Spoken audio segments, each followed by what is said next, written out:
اور یہاں پر ایک اور چیز ہمیں معلوم ہوتی ہے، شریعت میں ایک قاعدہ ہے سد ذرائع، سد الذرائع، یعنی جن ذریعوں سے برائی آتی ہے ان ذریعوں کو روک دینا۔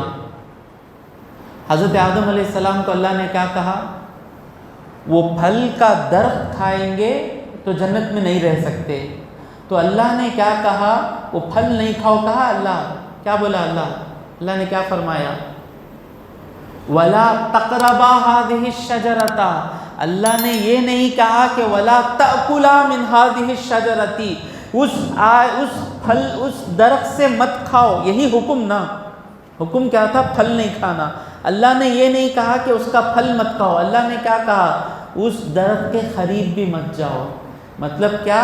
قریب جانا سبب بنے گا پھل کھانے کا، تو وہ سبب کے قریب ہی نہیں جانا بہتر ہے۔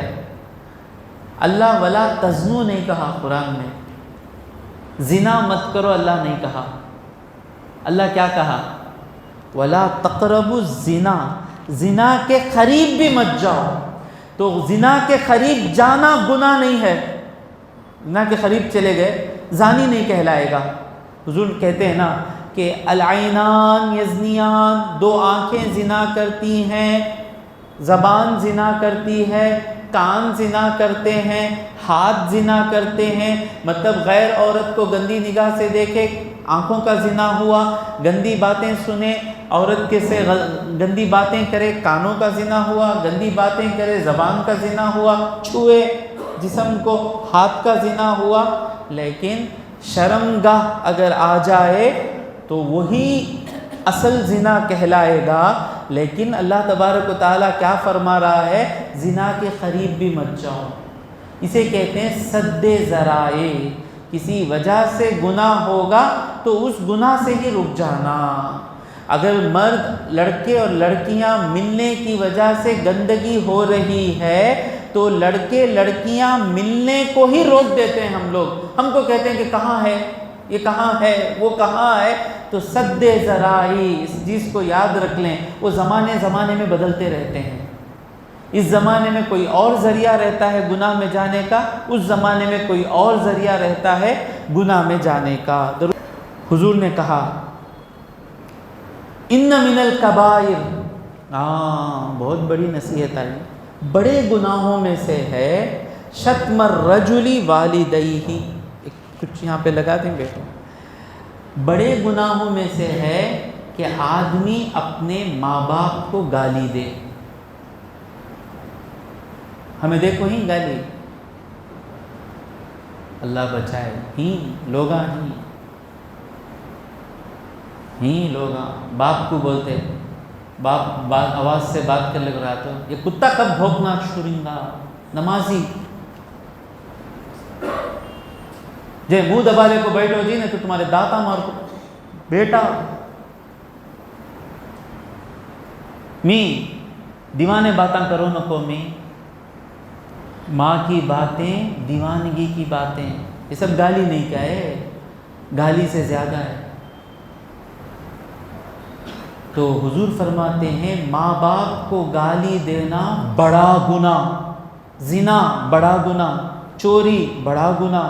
اس طرح اگر مجھے اپنا رہبر مانتے ہیں تو ایک بات، کبھی اپنے ماں باپ کی آواز سے اپنی آواز کو بلند نہ کریں، منہ بند۔ ماں باپ کچھ فیصلہ کر لیں، کوئی بات غلط بھی کریں، منہ بند کر کے کس طرح میں اپنی امی کو سمجھاؤں گا؟ غلط بات کرتے ہیں امی، جہیز لے با بولتے ہیں، تیری بیوی کو جاگو جلا دل با بولتی ہیں امی، مار با، غلط بات امی بولتے ہیں۔ کیا کرنا؟ خاموش رہنا۔ امی کو کیسا سمجھانا؟ اللہ میرے امی کو توفیق دے اللہ۔ امی ہماری بھان کو کون بھی جان سے مارے تو کیسا رنگا؟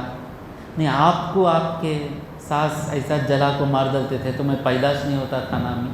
مطلب مثال دے رہا ہوں، یعنی ماں باپ کو بات کرنے سے پہلے منہ، کیونکہ اف کا حکم آیا ہے، ماں باپ کو اف بھی مت کہو۔ جس نے اپنے ماں باپ کی تعظیم نہیں جانی وہ رسول اللہ کی تعظیم نہیں کر سکتا، چانس ہی نہیں۔ فون پر ماں کا فون آیا تو دکھنا کہ اس کی زندگی میں جو سب سے عزت والے آدمی کا فون آ گیا، دکھنا امی السلام علیکم کیسے ہیں امی، آ گیا میں، یہ ادب آیا تو ہی وہ دل ہے۔ کیا گئے بار بھی بولا تھا میں، کیا کہاں کی ہوں، پاں اللہ اللہ اللہ۔ تو یہ سب ماں باپ کے دل پر ایک گالی کی طرح پہنچتا ہے۔ عرب سے بات آ گئی، مشکل پڑھ کے میں کھولا تو یہ حدیث سامنے آ گئی، مطلب اللہ کی طرف سے آئی ہے۔ لیکن وہ صحابہ تھے نا، صحابہ تو ماں باپ کی عزت کرتے تھے نا۔ صحابہ کو پوچھتے ہیں یا رسول اللہ وَهَلْ يَشْتِمُ الرَّجُلَ وَالِدَيْهِ، کیا کوئی آدمی اپنے ماں باپ کو گالی دیتا ہے؟ مطلب کیا، جو بھی گالی دیتا انہیں انسانش نہیں، انہیں شیطان انہیں، تو کوئی انسان اپنے ماں باپ کو گالی دے گا کیا؟ حضور اکرم صلی اللہ علیہ وسلم کہتے ہیں نعم، جی ہاں، یسب ابا الرجل فیسب اباہ، یہ آدمی دوسرے کے باپ کو گالی دیتا تو دوسرا اس کے باپ کو گالی دیتا، تو وہ آدمی اس کے باپ کو گالی دینے کا سبب کون بنا؟ میں بنا نا۔ میں اس کے باپ کو گالی دینے کی وجہ سے وہ میرے باپ کو گالی دیا، میں اس کی ماں کو گالی دینے کی وجہ سے وہ میرے ماں کو گالی دینا، تو میری وجہ سے میرے باپ کو گالی ملی، میری وجہ سے میرے ماں کو گالی ملی، تو یہ چیز کیا ہوئی؟ کبھی کسی کے ماں باپ کسی کے سامنے اس کے ماں باپ کی برائی نہ بولے۔ اگر کچھ بولنا ہی ہے، اس کے ماں باپ کی غلطی بتانے میں ہی بھلائی ہے، تو پہلے اس کے ماں باپ کی اتنی تعریف کر دیں کہ آپ یہ غلطی بتانے کے بعد بھی اس کے دل میں ماں باپ کی عظمت کم نہ ہو۔ مثال کے طور پر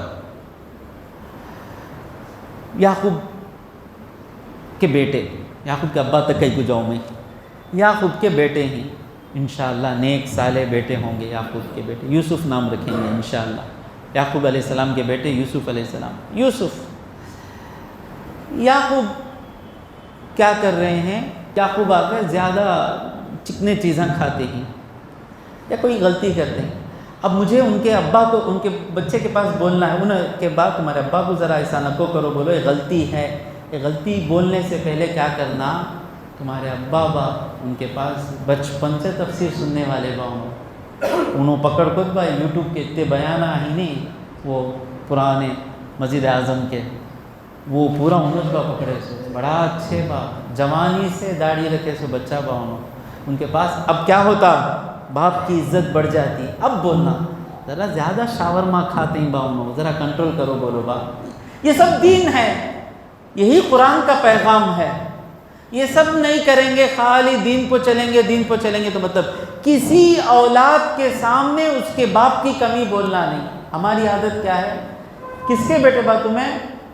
وہ دبور جی کے، دبور جی، میں کہیں نام نہیں بول رہا ہوں کہ اب کون عبد الرحمن بول دیا تو کوئی عبد الرحمن بیٹھے رہیں گے، اس لیے دبور جی انہیں کی میرے ساتھ پڑھا سو نیو کالج میں، تمہارا باوا کیا ڈانس کرتا تھا کمینے لوگوں کی عادت ہے، یہ گندی عادتیں چھوڑ دیں۔ باپ کی عظمت اولاد کی دل میں اللہ قرآن کے ذریعے کرا رہا ہے۔ قرآن کا پیغام ہے کہ ماں باپ کی عزت کرو، رسول اللہ کی محنتیں ہیں ماں باپ کی عزت دل میں ڈالنے کی، اور آپ کیا کام کر رہے ہو؟ ایسی عادت جو باپ کیا تھا جوانی میں، وہ بات اس کے بچوں کے دلوں میں ڈال دیں گے تو پھر وہ بچے کیسے عزت کریں گے اپنے ماں باپ کی؟ سمجھ میں آ رہا ہے نا؟ تو حضور نے، اب تم دوسرے کے باپ کو گالی دو گے تو وہ تمہارے باپ کو گالی دے گا، اس لیے تمہارا دوسرے کے باپ کو گالی دینا سبب بنے گا۔ تو سد ذرائع آیا کہ جو چیز آپ کو گناہ کی طرف لے کر جاتی ہے اس چیز سے کیا کرنا؟ رک جانا۔